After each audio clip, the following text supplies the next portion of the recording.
Luke Leatherman with Feuling Parts, a no bullshit just performance overview of valve springs.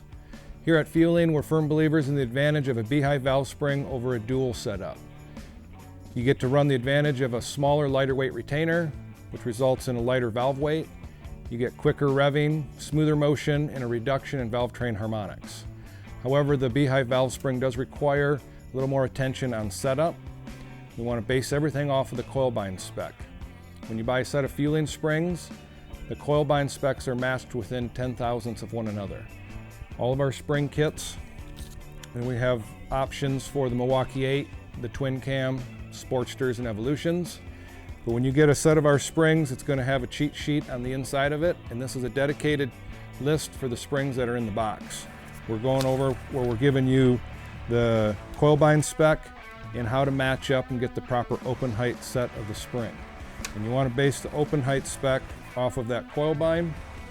We're going to go through the installation of measurement on a Milwaukee 8-cylinder head. Our Milwaukee 8 valve springs, we're looking at setting them up 50 thousandths from coil bind. Got a little listing right here. We're going to go over and show you the numbers. But when you buy a Feuling spring kit, it's going to come with a set of springs.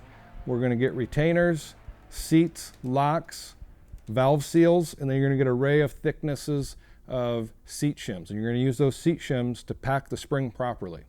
We want to match the open height spec of the valve spring to the peak lift of the camshaft. All right, we're going to go over the measurements and the proper valve spring setup.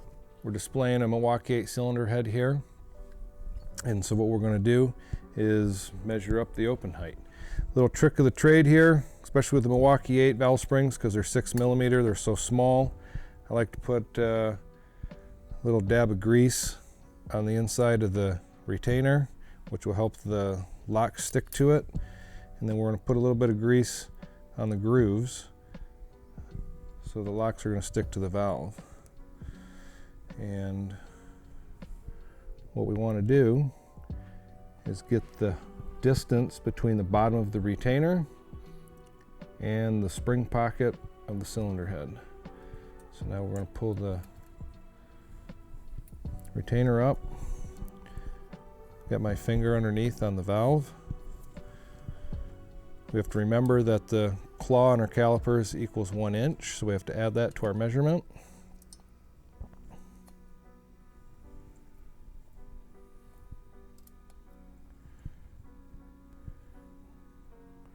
One inch, 580, 79, somewhere in that range. I always like to mark down the measurement on the head right by the pocket that we're working with. So we're going to do 1 inch, 580.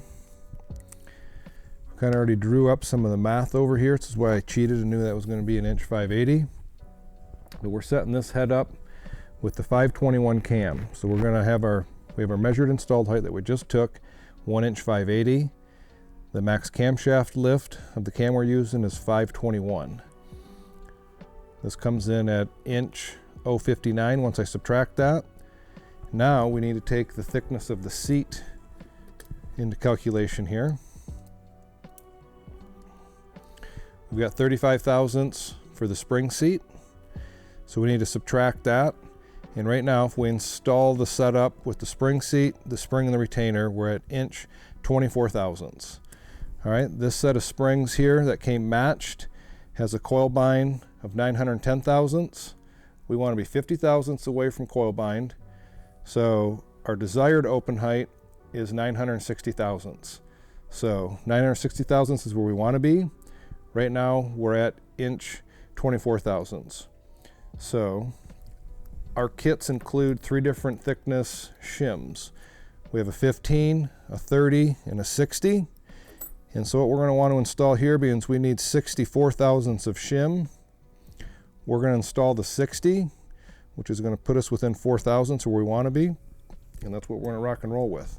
And so now what we want to do on the installation is we're going to put the shim in, then we're going to drop the seat down there, install our seal, and then we can go together with the spring, retainer, and locks.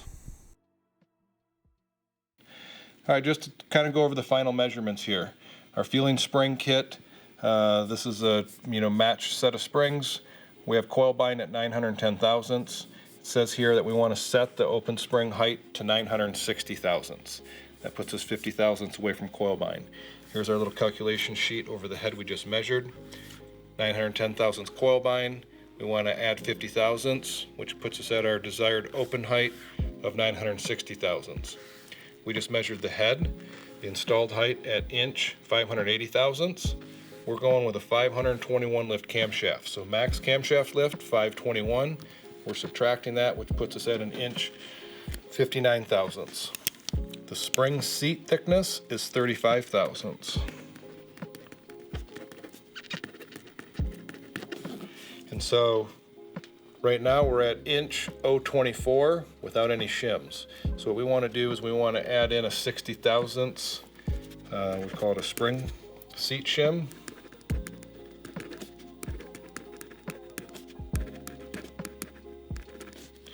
And we're going to be 060, which takes us to 964 thousandths. So we're 4 thousandths away from our desired 960. That's pretty darn close. We're going to rock and roll with this setup. All right, one other little tech tip when it comes to the Feuling valve springs is any of our silver springs, our Endurance Twin Cam and the Milwaukee 8 have a special coating on them. So it's going to be any of the silver springs. You're going to want to use the provided latex gloves that come in the kit. And the reason for that is the oils and the acidity of the oil on your hands can deteriorate the spring. So we're going to put the gloves on when we're handling the valve springs. I always think it's a good idea too, before you do the installation, is do a nice wipe down on the valve springs before you install them.